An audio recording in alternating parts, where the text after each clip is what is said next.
buenas tardes. Estamos nuevamente al aire con mi estimado amigo Willy, transmitiendo desde la comuna de Renca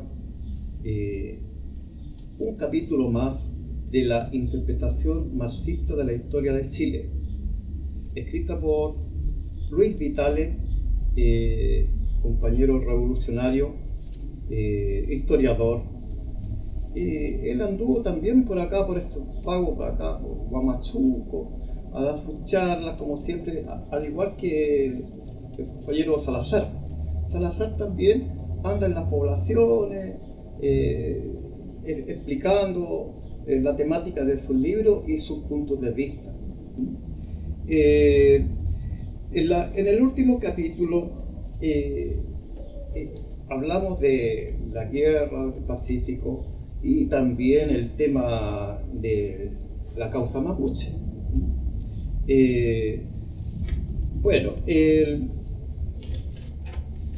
Después de la guerra del Pacífico, el ejército de ocupación que ocupó Perú-Bolivia lo enviaron a la Araucanía, a la llamada pacificación.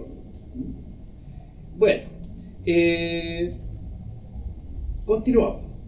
El proceso de acumulación de la tierra. Acá vamos a tocar el tema también de la Araucanía, porque justamente en ese tiempo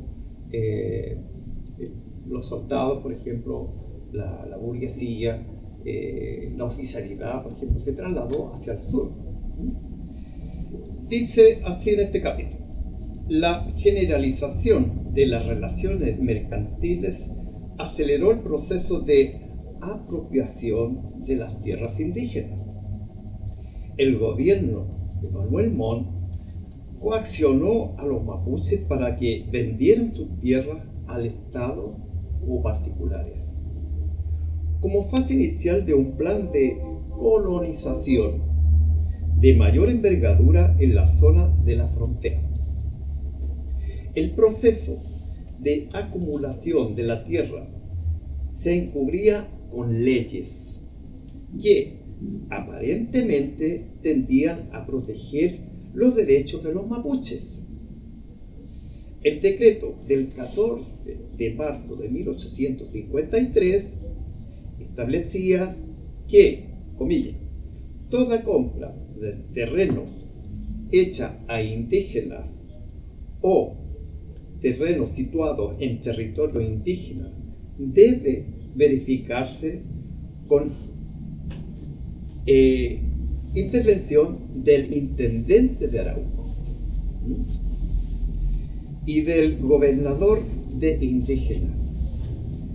Tendrá por objeto asegurar que el indígena que vende preste libremente su consentimiento de que el terreno que vende le pertenece realmente y de que sea pagado debidamente el pago del precio convenido. Cierre comillas.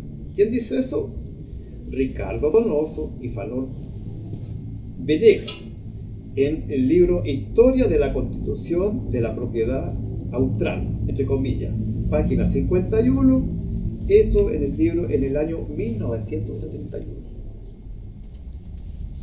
En el fondo, se trataba de dar a los compradores de tierra las máximas garantías para evitar reclamos de los mapuches.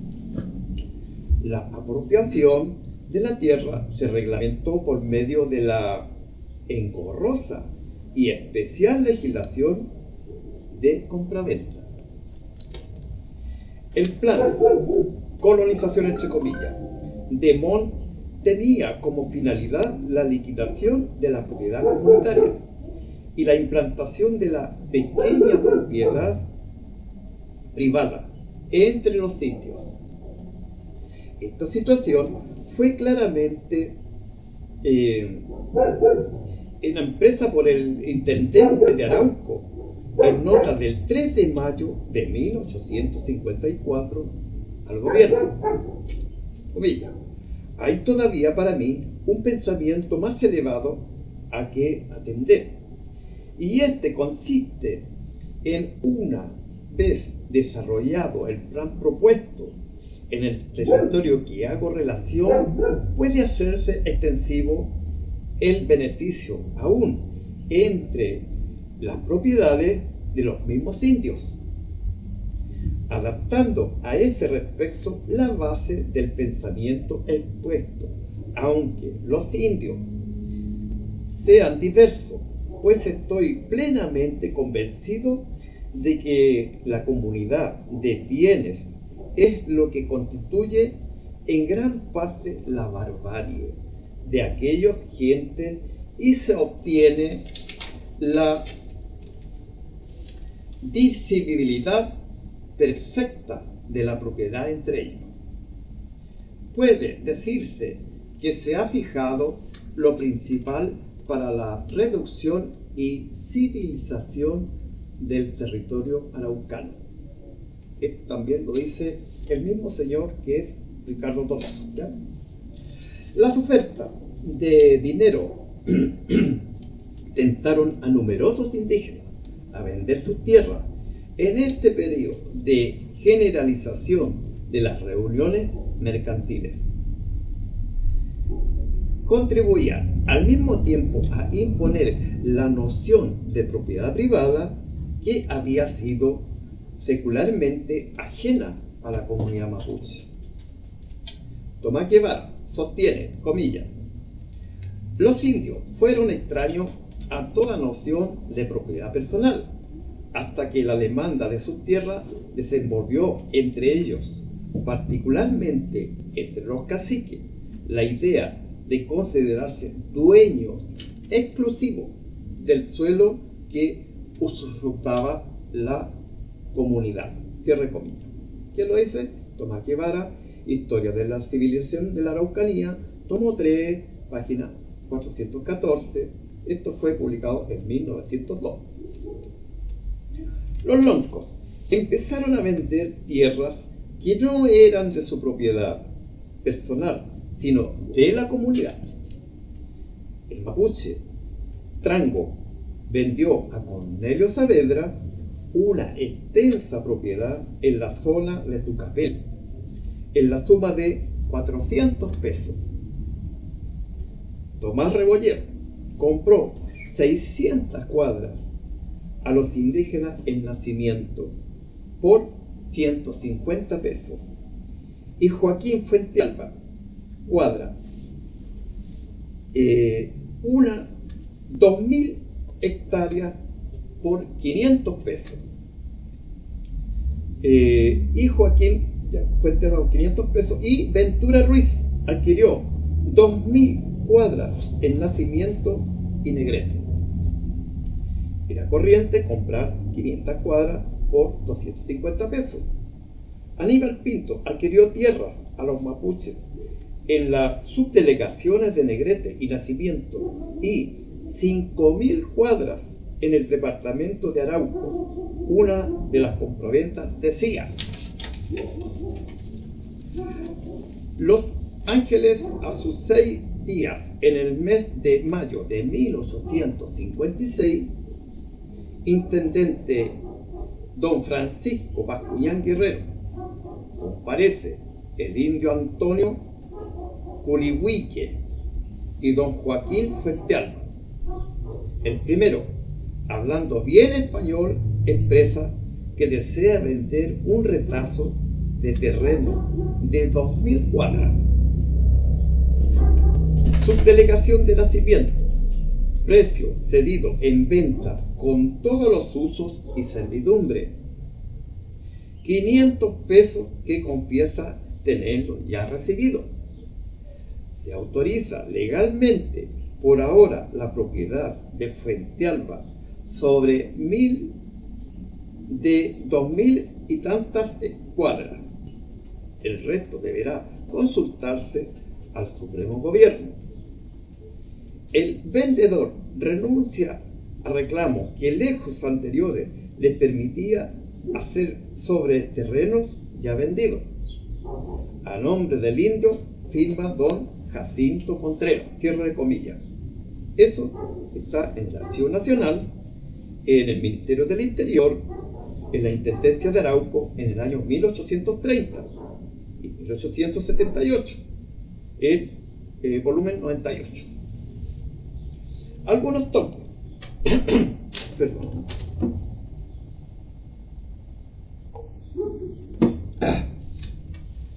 Algunos toques en defensa de la tradición comunitaria de la tierra trataron de detener el proceso de venta de terrenos, castigando a los que actuaban a espaldas de la comunidad.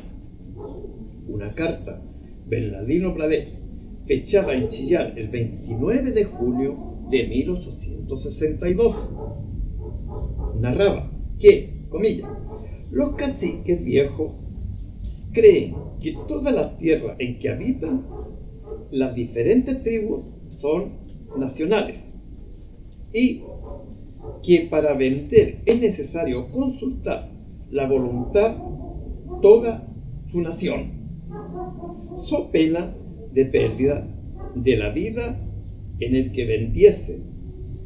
En el mes de septiembre de 1858 mandó el Toquimañil un oficio al subdelegado de Picalhue pidiendo a un indio que se había refugiado entre los cristianos porque se le perseguía por varias ventas de tierras que había hecho a los cristianos sin consultar a nadie de su nación. Esta comunicación reafirma la tesis de que no existía la propiedad privada entre los mapuches, pero refleja al mismo tiempo que las naciones comerciales habían corroído los cimientos, pero refleja al mismo tiempo que las relaciones comerciales habían corrido los cimientos de la comunidad al establecer que se podía vender tierra consultando a la voluntad de todas las naciones, entre comillas. Los abusos de los compradores no se limitaban a adquirir tierras a precios irrisorios, sino también practicaban la corrida de cercos, es decir, se apropiaban de los terrenos colindantes. Los jueces de la zona de la frontera legalizaban los fraudes. Pedro Ruiz Aldea denunciaba arbitrariedades del juez Salvador Cabrera en un manuscrito que se encuentra en el archivo Vicuña Maquena. Una vez creada la provincia de Arauco en 1852, comillas, todos quisieron tener hacienda allí, como si hubiera estado regalando terreno, en lo que a fe no iban muy descarriados. Para realizar este ensueño, hablaban como nunca en la necesidad de reducir este territorio. Los que no estaban por la discusión, sino por los hechos, se fueron a la Araucanía a fundar colonias. Otros aliaron con las autoridades, se compraban una pequeña extensión de terreno y se apropiaron del colindante por medio de internaciones sucesivas. De estos diversos manejos resultó que los indios se vieron poco tiempo despojados de sus haciendas, impedidos de apacentar sus rebaños y aherrados con el pretexto de que eran revoltosos. Se hizo más, se les trató a la cárcel, se les mantuvo a pan y agua y se les propuso la escritura de venta. En este estado de aberración mental, como una condición de obtener su soltura, los infelices víctimas compraban de esta manera su libertad y el derecho de regresar a su patria, pero para el colmo del aprobio no les daban, como les prometían, el valor de sus terrenos enajenados. para reivindicar sus propiedades tenían después que comparecer al juzgado de letras. Todos los pleitos de la provincia de Arauco tienen origen en alguno de estos tres principios. 2 puntos. Mala fe de los contratantes. Extensión del terreno enajenado. Trata de pago de cosa vendida. En cuanto al pago, he aquí cómo se ha hecho, para conformarse a un decreto supremo y para que el actuario diese fe y citase la ley del caso. Contaban el dinero en presencia de la autoridad, pero una vez fuera de ella, les pedían la plata para guardársela, y los indios les entregaban sin sospechar la superchería. También había casos, por ejemplo, regalaban 1000 a la autoridad para que hiciese vista gorda a los y allanase los tropiezos. Esto lo dice Pedro Ruiz Aldea, La política de Arauco, manuscrito 18 de julio de 1860. Está en el archivo Vicuña Maquena. Hasta ahí llego en esta parte. Muy interesante, profesor, esta parte de la interpretación marxista. Y yo quería acercarme más a los años 70, cuando gana Salvador Allende y crea la CONADE, la Corporación CONADE,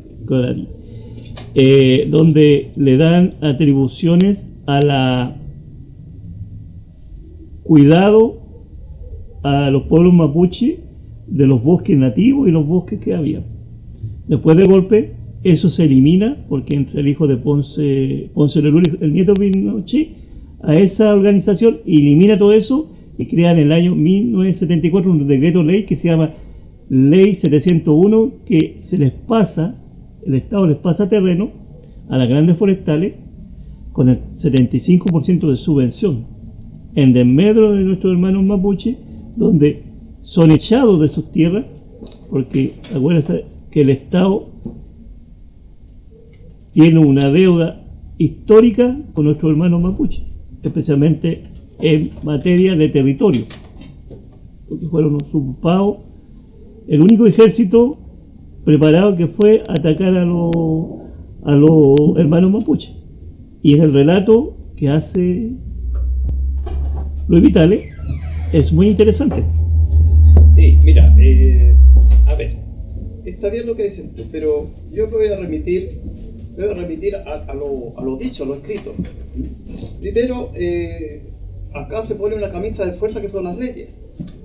Leyes que obviamente no le preguntaron a los mapuches. Entonces hicieron las leyes como a ellos les convenía. Ahora, cuando empiezan la colonización, empiezan a decretar leyes hechas por los chilenos, no por los mapuches. Entonces, ¿qué es lo que sucede acá, Willy?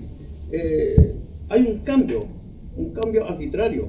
Primero, los mapuches no tuvieron participación, metieron la parte de la ley, y la ley había que cumplirla. Y esa ley, ¿a quién favorecía? ¿Quién eran los jueces? ¿Quién eran los intendentes? Eran los mismos chilenos que iban de acá. Entonces, es ahí donde se produce un desfase muy grande, ¿ya?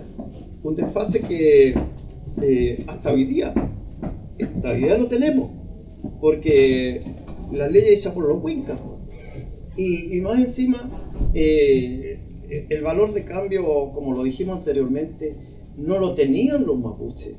Ellos trajeron ese capitalismo, y los héroes de la guerra del Pacífico empezaron a beneficiarse, porque los que se beneficiaron no fueron los soldados, fue mayormente la oficialidad, la burguesía.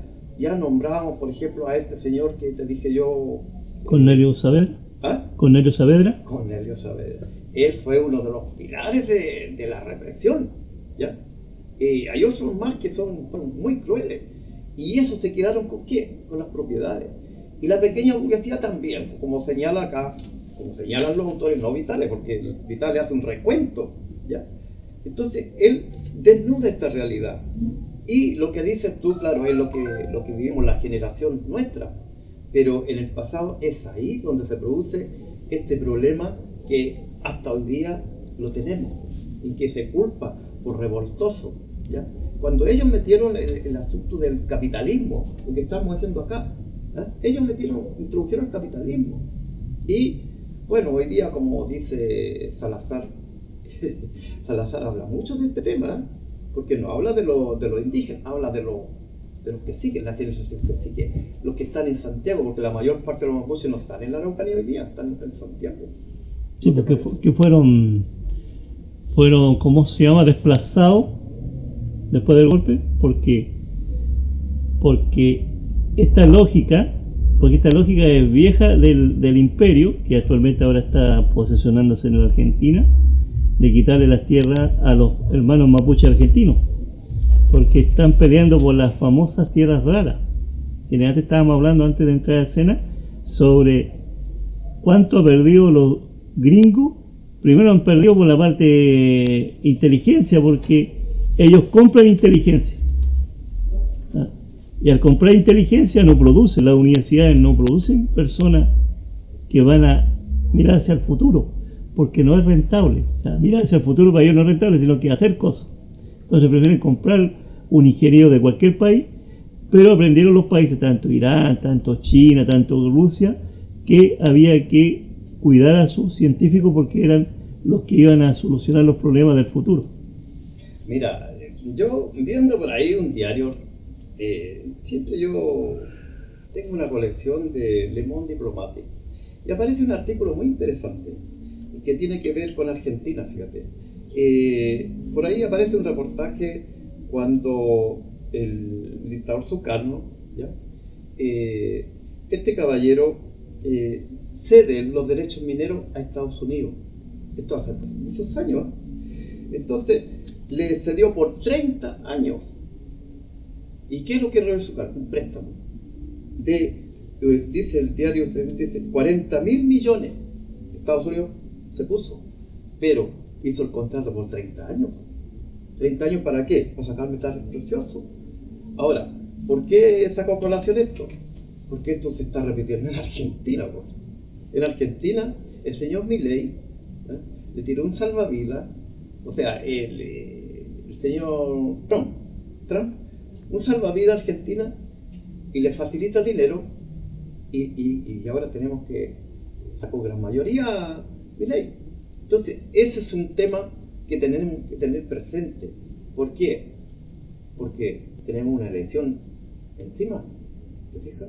Y tenemos acá una elección y hay un señor que es tan como Milei. Yo no voy a emplear palabras porque de repente fíjate uno ve la televisión y ya está aquí con esta guerrilla que hay, ¿ya? Pero el tema de fondo es ese, ¿ya? Milei está hundiendo a Argentina, ¿ya? ¿Qué está pasando ahí? ¿Qué está pasando? El pueblo tal vez podría decir que es masoquista, porque si están tan malos, la economía está mala. Está embargando la patria de este señor, está embargando por la parte de la austral. ¿Qué le está entregando la Patagonia? Esa es la pregunta que me hago, ¿ya? Y es interesante analizar esto, Willy, porque aquí si gana este señor que dicen que es medio fascista. Medio entero. Entero. Oye, mira, el asunto está, hay dos cosas ya. Está interesante lo que tú estás planteando, pero también en qué postura están los trabajadores. Cuando se muere la industria aquí en Chile, quedan unos trabajadores que son los trabajadores por cuenta propia, los trabajadores eventuales. Todos los otros días estaban mostrando, me estaba llamando por teléfono porque se estaban echando los coleros aquí en la comuna de Renca, que es la masa laboral que es la que mueve la economía. Entonces, hay un montón de cosas que uno dice, esta cuestión en vez de ir para adelante va a ir para atrás. Ahora viene la inteligencia artificial y va a dejar a mucha gente sin trabajo. Si uno va a estas grandes tiendas, ya no son las cajeras las que atienden, es una máquina que tú pagas y toda esta cuestión. que el sistema puede funcionar, pero si tiene garantía a las personas de tener ingresos. Suponte, China aclaró en que en 5 años elimina la pobreza en China. O sea, en 5 años elimina la pobreza. Y salía como un meme, decía, y Estados Unidos en 5 años va a hacer más películas de animaciones. O sea, las proyecciones de dos países con visuales diferentes. ¿Ah? Si uno mira, yo veo a veces un youtuber que anda por China, pero es un país, pero que hay locales donde tú, por menos de 1.000 pesos puedes comer, por menos de 1.000 pesos, que son para las personas que andan supuestamente en situación de calle allá, y si no tiene, también se les da la comida. O sea, está tan visto el sistema que no pueden haber pobres, digamos, como se ven aquí en Chile.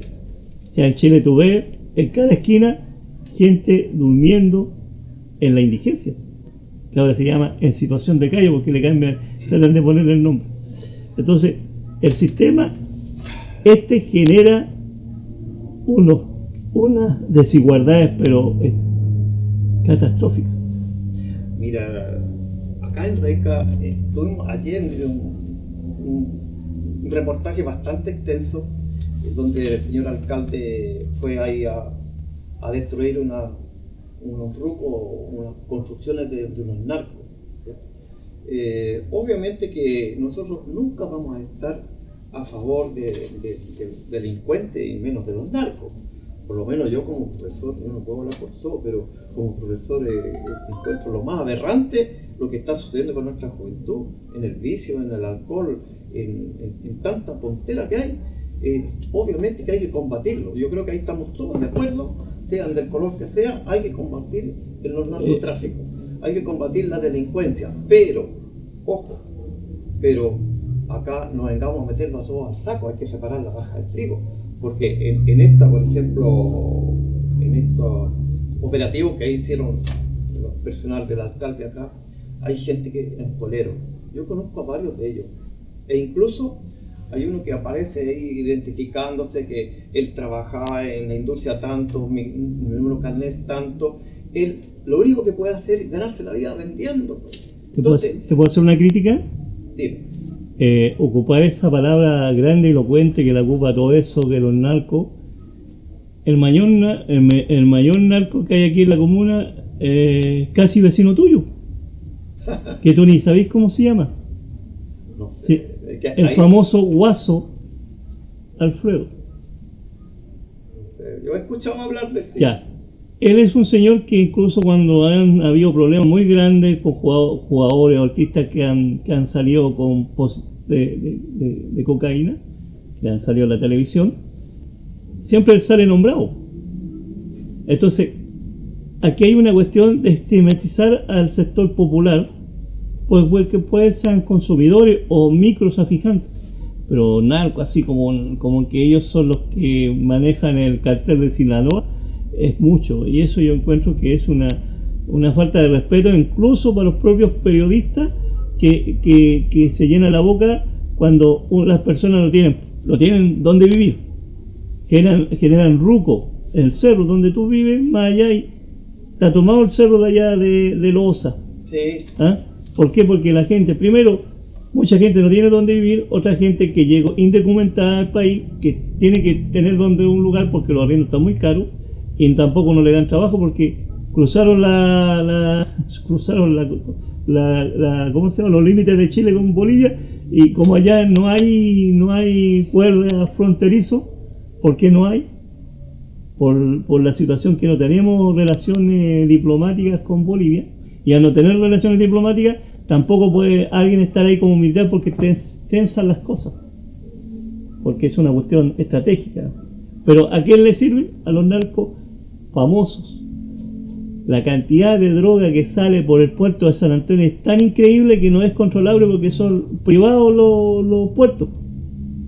Y eso nadie habla nada. De repente alguien descubrió, pero tampoco pueden entrar los inspectores porque son empresas privadas. Entonces, tratan de atacar a gente del barrio que a lo mejor vende un pito marihuana para poder sobrevivir porque no hay trabajo. Tú mismo mostrabas, que estamos mostrando en la foto, la cantidad de gente, de coleros que viven de vender las cosas que incluso son de su propia casa, que agarran una tetera, algo y se ponen ahí para venderlo para poder comer en el día a día. Mira, Willy, por lo menos a mí me desagrada, por ejemplo, a veces escuchar la noticia y tanto terror, porque el terror es real. Por ejemplo, esta niña que ajusticiaron los narcos, 19 años me parece que tiene esta niña, ¿ya? Ella promovía la droga y es un grupo organizado que la eliminó. Entonces, con 19 años, ahora la juventud, muchos jóvenes, muchos niños, esto de la jauría, por ejemplo, que en el barrio Bellavista, las noticias nos dan como gran boom, cuando debiera ser, eso no debiera ser así. Criminalizar a un joven de 12 años, si tú lo criminalizas, que dice que tiene 20 detenciones, le estás poniendo ya en la ficha, tú eres una basura humana. Mira, entonces no puede ser, porque no puede ser. Tuvimos un caso que fue un caso rebumbante en el primer gobierno de la Michelle Bachelet, del niño que le pusieron CISAR. Un niño que a los 8 años andaba saltando, que se trató de ser una política de Estado, que cuando llegó Piñera eliminó eso, porque no se puede, tú que soy profesor, la cantidad de niños que han dejado, esto no es nuevo. Yo cuando estaba en el tiempo de Pinochet hicimos un trabajo con unos compañeros para ver la cantidad de jóvenes. Yo era uno de esos que había dejado el colegio, porque yo tuve que trabajar. Yo a los 15 años me puse a trabajar en la construcción, porque veía pero era para mis gastos, o sea, para comprarme cosas yo. ¿Por qué? Porque la educación se veía demasiado lejos. Ahora no, ahora hay un montón de universidades que salen así por carne molida los profesionales, pero tampoco encuentran trabajo, porque no está el sistema diseñado como un proyecto país, y eso hemos perdido. O sea, el sistema neoliberal murió. Ya acumularon tanto dinero y siguen acumulando tanto dinero que, como decía en los tiempos de Pinochet, que la repartida de la torta, nunca se repartió la torta. Siempre quedaron con la mascada más grande el 1% más rico del país. Bien, pues Willy, vamos a pasar a otro tema. Otro tema que lo tratamos en el capítulo anterior.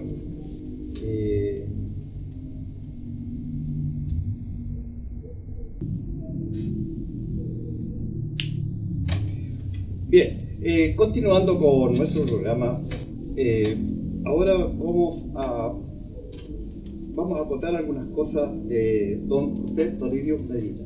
Él es el historiador de América, así le he puesto yo, porque más adelante vamos a profundizar más acerca de la trayectoria de este personaje, don José Toribio Medina. Haciendo un recuento del capítulo anterior, él, a través de su trayectoria, siendo profesor de ciencia, empieza ya a ahondarse justamente antes de la batalla, o sea, de la guerra del Pacífico. Él ya tenía estudios acerca de la ciencia, ¿ya? Y por ahí entonces fue él abriéndose camino en su tema de la ciencia, y logró tener amistad con el almirante Lynch. Almirante Lynch fue uno de los héroes de la guerra del Pacífico, y es así entonces como también tomó contacto con el general Baquedano. Él hizo un trabajo, porque también él hizo el servicio militar y se enroló, y como tenía estudio, fue ascendiendo en la esfera de las personalidades. Entonces, a su vez también hacía el trabajo que no puede dejar de la ciencia, de sus estudios, de los fósiles. Por ejemplo, él descubrió el megaterio que se encuentra en la Biblioteca Nacional. Ahí hay un fósil, el descubrimiento que hizo Toribio Medina en ese tiempo. Estamos hablando de 1879, ¿ya?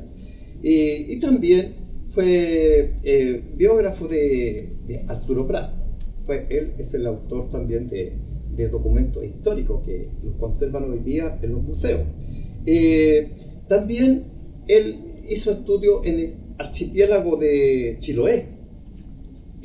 Hay que pensar que Chiloé es una extensión muy grande de islas, de islotes, de todos los canales, y él hizo un trabajo muy acuicioso y echó las bases para la ciencia, que hoy día si vamos a los museos vamos a encontrar trabajos de él.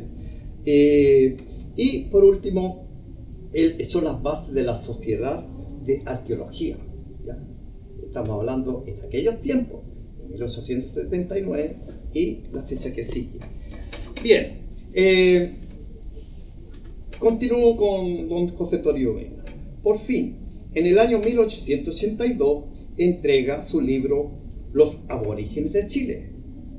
Un texto, es desde luego la primera obra sistemática que se publica sobre esta materia. Y según el resumido juicio de Rodolfo Lenz, es un, comillas, inagotable tesoro de noticias sobre los araucanos y de los siglos pasados. Medina, entre comillas, los aborígenes, rompe con su tradición, con las tradiciones y los métodos hasta entonces preconizados en el área, en América, por Cook, Humboldt, Jefferson, Prescott, y aplica a cada estudio su método particular. Se había documentado a fondo en las crónicas de Molina, de Ches de León, González Nájera, Rosales, etc. Y a sus observaciones personales tomadas en el terreno, añade el estudio de las colecciones particulares de Luis Montt, Rafael Garrido y otros. Ricardo E. Lachmann dice que, comillas, los puntos fijados por Medina son todavía de valor, especialmente la tercera parte de la obra, la etnografía de los araucanos, queda hasta hoy y quedará quizás para siempre como la relación mejor documentada, más fundada y más completa de cuanto se ha escrito hasta la fecha sobre esta materia, cierre de comillas. Lo único que se puede criticar, sigue diciendo Lachmann, es haber seguido la costumbre de atribuir a los incas las producciones que indican una mayor civilización. Pero Medina tiene a su favor el mérito de haber reconocido la existencia previa en Chile de la raza más civilizada que los araucanos, que habría llegado unos 200 años antes que los españoles. Muchos años después, la Société des Américains de París le acogiera entre sus miembros por el mérito de su obra. Esto está en la página 6 del libro de Vitt. Archivo del Ministerio del Interior. En el archivo de la antigua Capitanía General de Chile se conserva en Santiago, en el Ministerio del Interior, sin ningún catálogo o índice que permitiera conocer lo que contenía. El año 1883, siendo ministro de este departamento don José Manuel Balmaceda, por decreto de marzo de dicho año, encargó a Medina la formación de un índice de todos los documentos que allí se contenían, relativo a la era colonial, a la independencia y a la parte de la República. En pocos meses terminó el joven investigador ese trabajo, entregando un copioso y detallado índice de los 1.300 volúmenes, con 18.216 documentos, figurados entre un crecido número de reales cédulas relativas a Chile. Desgraciadamente, la edición fue vendida por papel de envolver. Y los raros ejemplares que existen se cotizan a muy alto precio. El libro salió publicado en mayo de 1884 con el siguiente título: Índice de los documentos existentes en el archivo del Ministerio del Interior. Y este volumen en cuarto de 900 páginas. Segundo viaje a Europa, secretario de la Legión de Chile en España.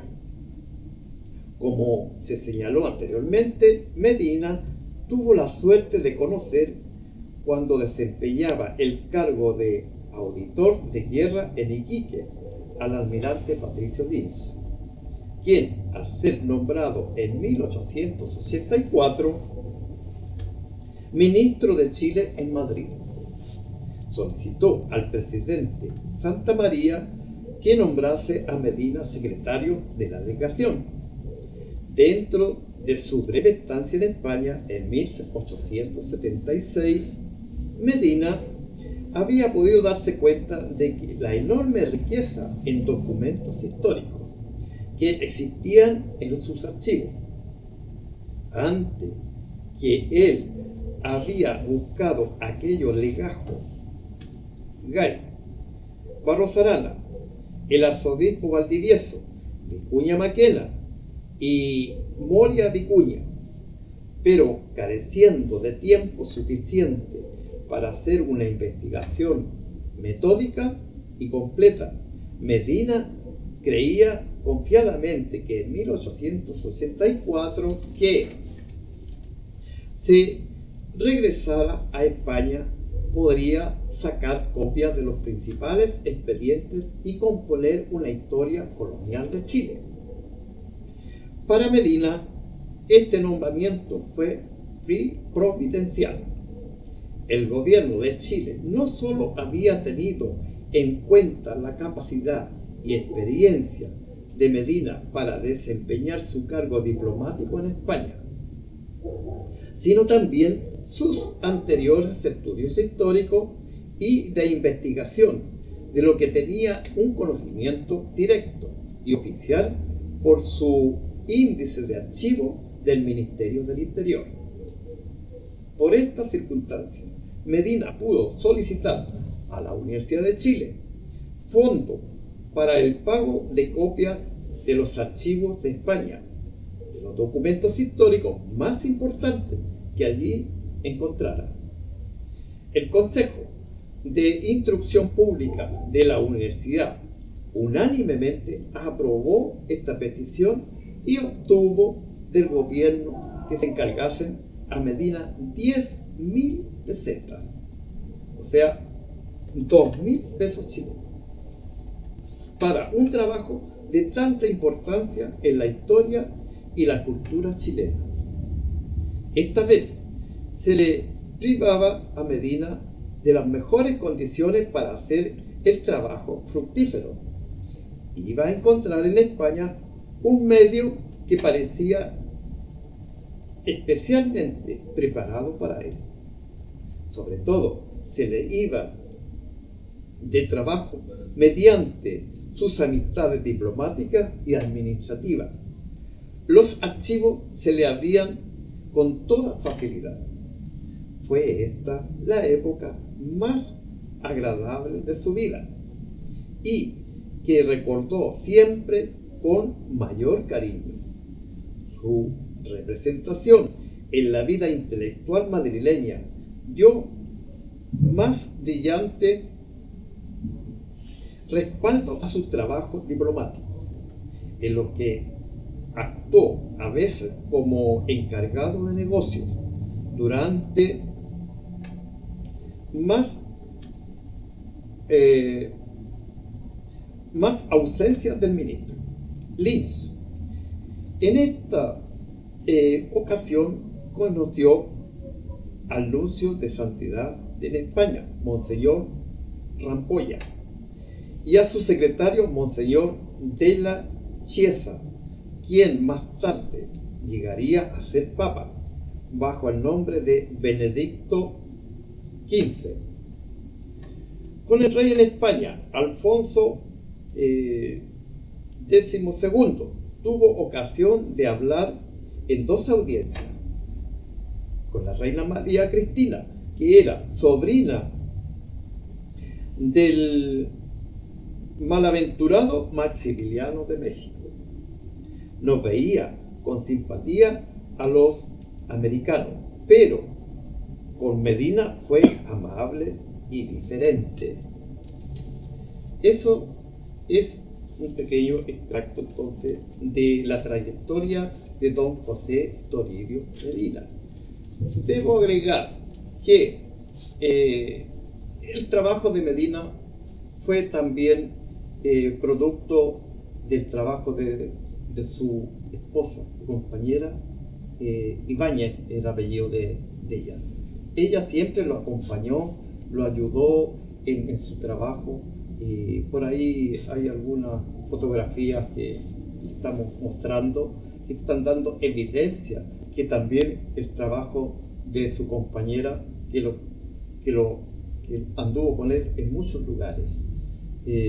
Esto entonces, Willy, viene a complementar un poco el trabajo que estamos ya viendo de forma paralela con la fecha de la guerra del 79 y lo que sigue adelante, y la relación de la parte histórica que Luis Vitale también se empapó de todo esto, porque Vitale viene después a concluir este trabajo, y que hoy día me parece que Salazar es el seguidor de esta línea investigativa, esta línea histórica que está dando mucho que hablar hoy día. ¿Qué te parece a ti?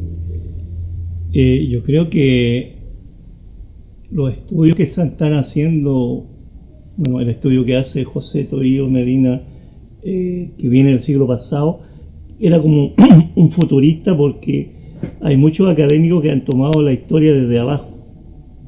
O sea, no desde el poder, porque a veces la historia la hacen los que ganan. O sea, los que ganan dicen cómo fue la historia, y en el fondo a veces la historia está contada al revés.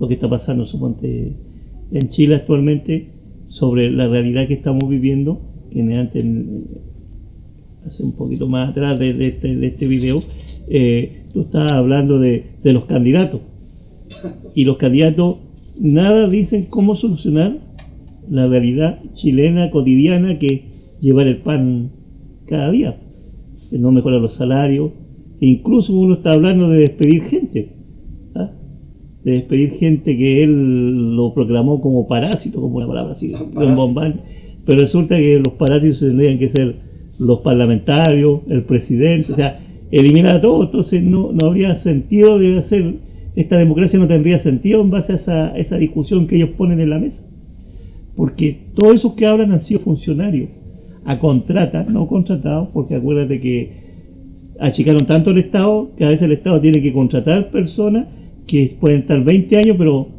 lo echan, y lo echan con los brazos cruzados, ¿no? O sea, no es como cualquier empresa que tú por último te pagan 11 años y te vas. Y en cambio el Estado, que son muy pocos los que están de planta, que son los funcionarios públicos, que sea de la aviación, carabineros, que son los de planta, los que tienen buenas jubilaciones, donde por la condición de su trabajo es peligroso y todo eso, pero son los que sostenemos nosotros, la gran mayoría, para que ellos vivan bien. Mira, parece que no era nada nuevo bajo el sol, porque en lo que hablamos en la primera parte, cuando ocupan la Araucanía, la colonizan, ¿ya? ¿Y qué es lo que sucede? Que aplican las leyes que no participaron el pueblo, porque eso está visto, que la legislación, las leyes la han hecho ¿quién? Ellos, la burguesía, para ellos. Ahora, cuando lo que coincide, por ejemplo, en lo que hemos narrado acá, que son hechos históricos, porque no estamos inventando nada, porque está todo registrado en los libros. Lo que sucede, por ejemplo, cuando empiezan a aplicarle las leyes a los mapuches, ¿ya? Introducen el comercio, el contrabando, la corrupción, y y las tierras, o sea, lo hacen vender las tierras al Estado. Pero ¿quién era el Estado? Ellos mismos. ¿Eh? Ellos mismos. Este señor Cornelio, por tomar un caso, porque hay muchos, el señor Cornelio, por ejemplo, se hizo de grandes estancias. Entonces, estos señores hacen las leyes para ellos. Y hoy día, ¿con qué nos encontramos? Que según algunos políticos, algunos historiadores como Salazar dice, por ejemplo, que los gobiernos tienen cero aprobación el Senado, la Cámara de Diputados, con esos sueldos que tú señalas, ¿ya? Entonces, el señor Hermosilla, imagínate, el Poder Judicial, o sea, aquello que sucedió hace tantos años, está sucediendo nuevamente, ¿te fijas? Entonces, eso es lo que nos encontramos con esta realidad. Aquí no hay nada nuevo bajo el sol. Ahora, la pregunta es, ¿qué va a pasar con esto? ¿Qué va a pasar con las elecciones? Porque se están repitiendo las mismas caras, pues, Willy. Sí, los mismos familiares. Yo le llamo la silla musical, donde hubo un tiempo que un compañero decía esta tesis: la gran pelea va a ser los que están sin pega con los que están con pega dentro del aparato del Estado, porque en el fondo afuera, ráscate como te puedas. O sea, el que está vendiendo pan, el que está trabajando de gaffiter, son empresarios. O sea, el otro día llegó un niño, me cobró 80.000 pesos por arreglar algo que yo lo encontré caro, pero tenía el medio auto. Entonces, sobredimensionan trabajos que no eran tan caros, porque eran trabajos que daban para vivir, pero ahora como llegan un estándar de mantención de las deudas, porque no es mantención de vivir de uno, es mantener deuda. O sea, cuando hubo el estallido social, se planteaba que el 35% de los sectores populares sin ingresos estaba endeudado, o sea, estaba hipotecado de por vida con las deudas de la tarjeta de crédito, que no las podían pagar. Mira, lo triste, bueno, yo como profesor jubilado, es penoso lo que está sucediendo, el espectáculo que están dando, porque fíjate que la deuda histórica, y me entero ayer y hoy día, están diciendo que no hay financiamiento. Entonces, ¿qué es lo que pasa? Que aquí a muchos profesores jubilados de la tercera edad, yo le escribía a una colega, porque yo tengo contacto con muchos colegas de distintas partes, ¿te fijas? Yo no hablo por mi propio, sino que yo trato de interpretar lo que le dicen muchos colegas de mi edad y algunos que están muy añosos. Entonces, ¿qué es lo que sucede? Que con la deuda histórica le están vendiendo humo, porque no hay financiamiento, lo que en forma muy rimbombante están haciendo reuniones que no tienen ninguna representación, ¿ya? ¿Y cuál es la realidad? Que no hay financiamiento. Entonces, ¿qué pasa con la deuda histórica? Está comprobado que cada año van muriendo muchos profesores. Entonces, ese engaño no lo encuentro muy humano, lo encuentro muy injusto. Entonces, las autoridades, ¿qué dicen frente a esto? Siguen mintiendo. Y la gente le sigue creyendo. No, pues la gente, la televisión. Mira, yo estoy pensando que este es un estudio que hizo Salazar, del 90 que llegó la democracia hasta cuando hubo el estallido, iba en picada la baja de gente que iba a votar. O sea, y actualmente está yendo en bajada. No por una cosa sino que la gente dice, ¿de quién sirve ir a votar si a la larga tengo que igual trabajar 14 horas, llegar a la casa, dormir, ir, pagar, dormir, ir, y no estoy usando otras frases que son mucho más vulgares, que es comer porque mal alimentado, no hay una regulación en la alimentación, tenía una crisis de gente que le cortan el pie. Yo veo en mi barrio un montón de gente que ni es una carga para el Estado, porque el Estado ni se preocupa, porque lo único que le da es una silla de ruedas y están pidiendo en una esquina. ¿Ya? Mira, he visto, yo donde ando por ahí, ando recogiendo propaganda. ¿Y qué es lo que dice propaganda? Unas caras maquilladas, jovencitas, que prometen. Todos los candidatos son buenos. Y todos los candidatos dicen que van a cambiar, pero no dicen cómo. No dicen cómo. No hablan de la AFP, no hablan de la nacionalización del cobre, no hablan del litio, no hablan de eso. Todos son buenos, todos van a cambiar, pero no dicen cómo. ¿Ah? Y los partidos políticos, bueno, se están disfrazando porque están los amarillos, están los socialistas por ahí, ¿ya? Mejorando, dándose unos muy maquillados, pero no dicen nada. Si eso no dice nada, la derecha dice menos. Bien, esperamos de ustedes que reflexionen un poquito, como lo hacemos nosotros. Nosotros no estamos contra nadie, pero sí estamos mostrando una realidad. Una realidad, creo que el próximo mes van a enfrentar nuevamente, tal vez, algo que ojalá no se repita, porque ya el mal menor, ya estamos hasta aquí con el mal menor. Sí. Y si salen mal peores, va a ser peor. O sea, por ser es un discurso. Bueno, y los vamos a despedir con nuestra compañera Julia Chinín, que ya va a cumplir un año de desaparición. El 8 de noviembre va a haber una marcha. Sí, está programada una marcha. Una marcha para ver, primero, que se haga justicia. Y segundo, qué pasó con esta mapuche ambientalista que desaparece como los peores tiempos de la dictadura. Nos vemos en la próxima semana